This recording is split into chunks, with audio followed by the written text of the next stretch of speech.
అందరికీ నమస్కారం. నేను మీ Jeevan Sagar, Mangalagiri town president, Congress party.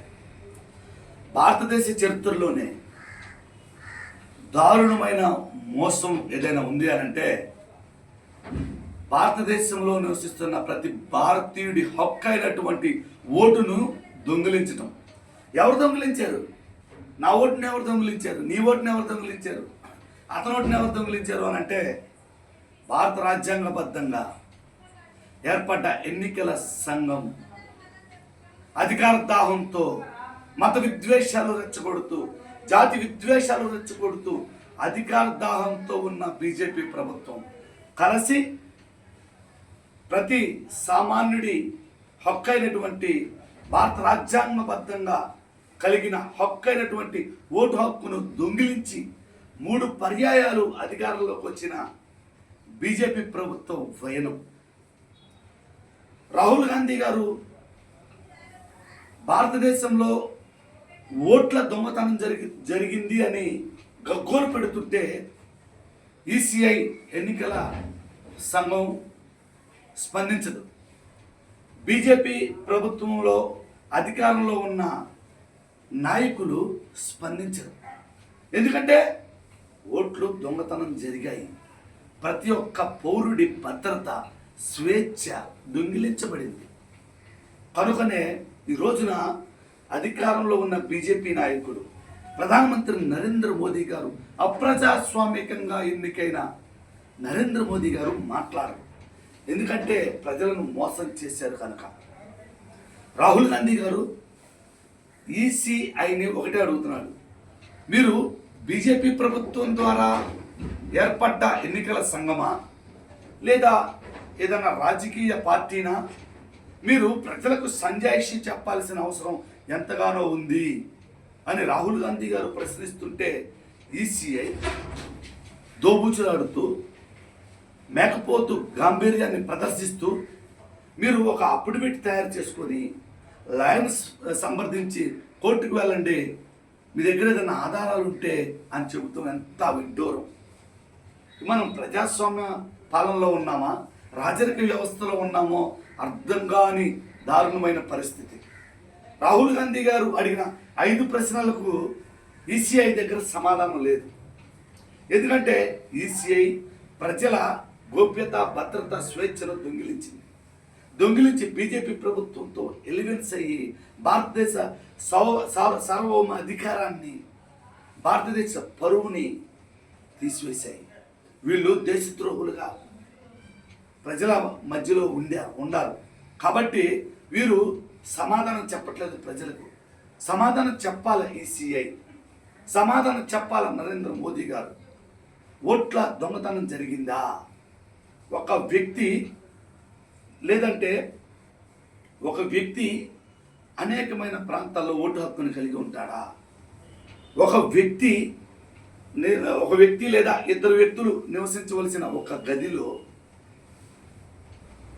270 ఓట్లు ఎలా ఉంటాయి? ఒక వ్యక్తి లేదా 5 వ్యక్తులు నివసించే ఒక గదిలో దరిదాపు 1000 ఓట్లు, 1200 ఓట్లు, పైచిలుకు ఓట్లు ఎలా ఉంటాయి? మహారాష్ట్రలో ఈవీఎంలు ట్యాంపరింగ్ జరిగిందని రాహుల్ గాంధీ గారు చెబుతున్నారు. కర్ణాటకలో జరిగిందని చెబుతున్నారు. ఏదైతే జరగబోయే బీహార్ ఎలక్షన్లో కూడా ఈవీఎం ట్యాంపరింగ్ జరగబోతుంది.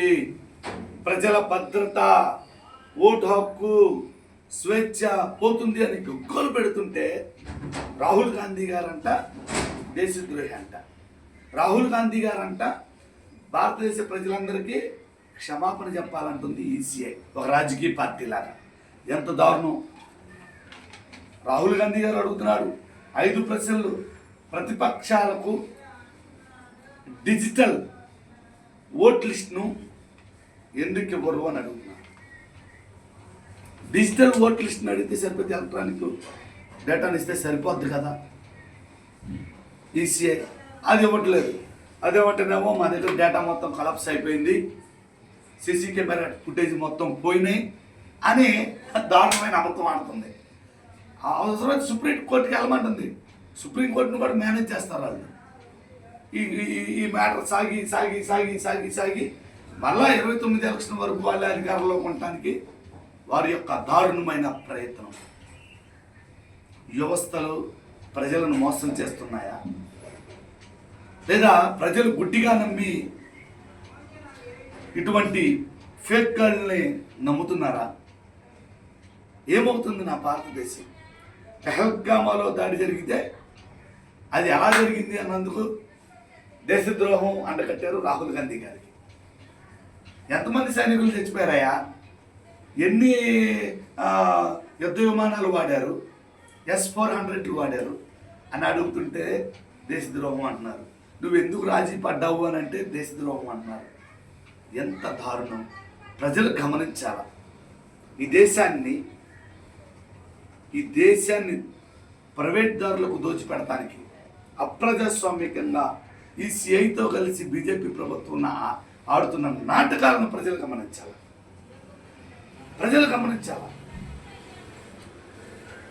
నరేంద్ర మోదీ సావర్కర్.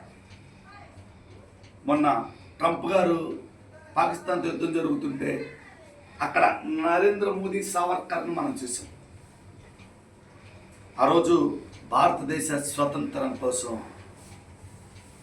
కాంగ్రెస్ పార్టీ యోధులు ప్రాణాలు అర్పిస్తే ఈ ఆర్ఎస్ఎస్ తీవ్రవాద భావజాలలో ఉన్న సావర్కర్ క్షమాపణ కోరి ప్రాణం భిక్ష పెట్టుకొని బయటకు వచ్చారు. మనం నరేంద్ర మోదీ సావర్కర్ని చూస్తున్నాం. నాకు తెలియక అడుగుతున్నాను, ఈసీఐ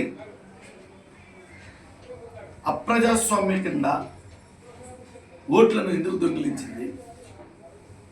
రాహుల్ గాంధీ గారు అడిగిన 5 ప్రశ్నలకు ఎందుకు సమాధానం చెప్పట్లేదు? నరేంద్ర మోదీ గారు, నీకు దమ్ముంటే బ్యాలెట్ పద్ధతిలో దేశమంతా మరోసారి ఎన్నికలకు వెళ్దాం రండి. మీకు దమ్ము ధైర్యం ఉంటే ఈవీఎంను ట్యాంపరింగ్ చేయటం, ప్రజల ఓటు హక్కును ప్రజలను మోసం చేయటం కాదు. బ్యాలెట్ పద్ధతిలో మనం ఎలక్షన్కి వెళ్దాం. రాహుల్ గాంధీ గారా మీరా మేమా తెలిపోతాం. మేము నిజాయితీ కలిగిన పౌరులము రాహుల్ గాంధీ గారు వెంట ఉంటాం. చచ్చేదాకా మా ప్రాణాలు పోయినా దేశభక్తి కలిగి ఉంటాం, దేశానికి సేవ చేస్తాం. మరి మీరు దేశ ప్రజలను మోసం చేస్తున్నారు. దేశ భద్రతను పొరుగు దేశాల దగ్గర తాకట్టు పెడుతున్నారు.